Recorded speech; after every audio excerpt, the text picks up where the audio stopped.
আসসালামু আলাইকুম, সবাই কেমন আছেন? আলহামদুলিল্লাহ আমরা ভালো আছি। এখানে আমি আজকে রসুন কুচি আর পেঁয়াজ কুচি দিয়ে দিছি, হালকা হলুদ, হালকা মরিচের গুঁড়া, একটু পাঁচফোড়ন দিছি আর কাঁচামরিচ দিছি। এখানে আছে সাতকরা, একটু কুচি করে নিছি, সাতকরা দিয়ে দিলাম। এখানে আছে চিংড়ি মাছ আর এখানে আছে আমার ডিপ করে রাখা কচু জাল দেওয়া। এই কচু ভাজি করতেছি, আপনারা একবার প্লিজ ট্রাই করবেন, দেখবেন খেতে কেমন লাগে চিংড়ি মাছ দিয়ে এই কচু ভাজিটা। আপনারা দেখতে থাকেন।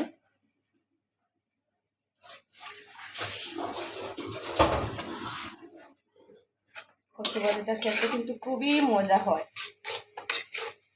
যারা আমার ফেসবুক থেকে দেখবেন প্লিজ আমার ফেসবুকে লাইক কমেন্ট করবেন, ফলো দিয়ে রাখবেন, সবার কাছে শেয়ার করবেন। আর ইউটিউবে সবাই আমার চ্যানেলটিকে সাবস্ক্রাইব করবেন, লাইক কমেন্ট করবেন, শেয়ার করে দিবেন সবার কাছে। তো আপনারা একবার ট্রাই করবেন এইভাবে।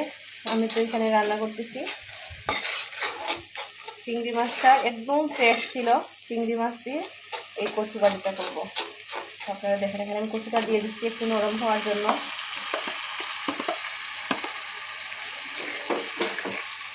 কচুটাকে আমি একদম সিদ্ধ করে রেখেছিলাম, ডিপ করে দিছিলাম।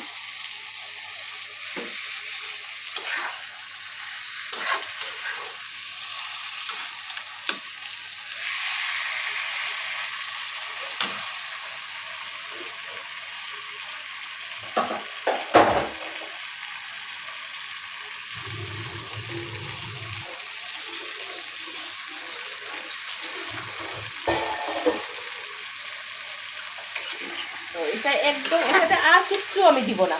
আপনারা জাস্ট ওইটা বরফ ফুটবে, ওইটাকে একদম ইয়ে করে নেবেন, মিহি করে নেবেন, একদম শুকনো শুকনো ভাজি হবে, অনবদ্য হবে।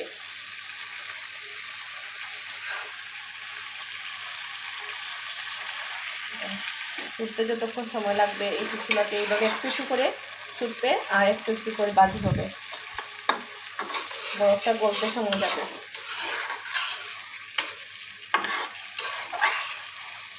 সবাই দেখতে থাকেন আমার কচু ভাজিটা।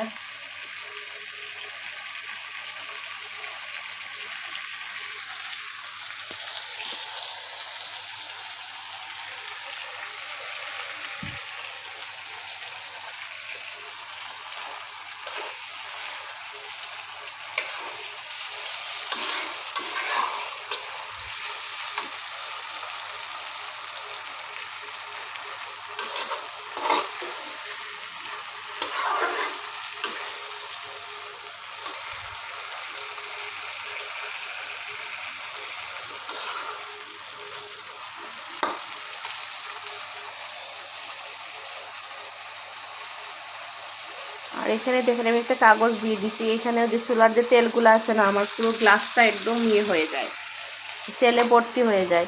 এই জন্য এটা দিয়ে রাখলাম যাতে তেলটা ছিটকে যাতে না পড়ে গ্লাসে।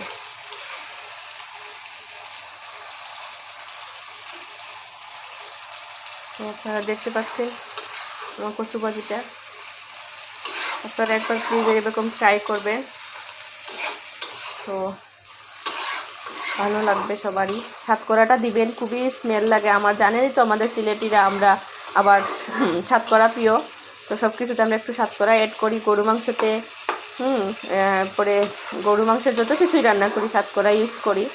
আর এই সমস্ত কচু এই সমস্ত জিনিসে ভালো লাগে সাতকরা দিলে ভাজিটাতে। তো সবাই প্লিজ আমার চ্যানেলটিকে সাবস্ক্রাইব করে দিবেন, লাইক কমেন্ট করবেন, ফেসবুকে একটু ফলো দিয়ে আসবেন। আসসালামু আলাইকুম।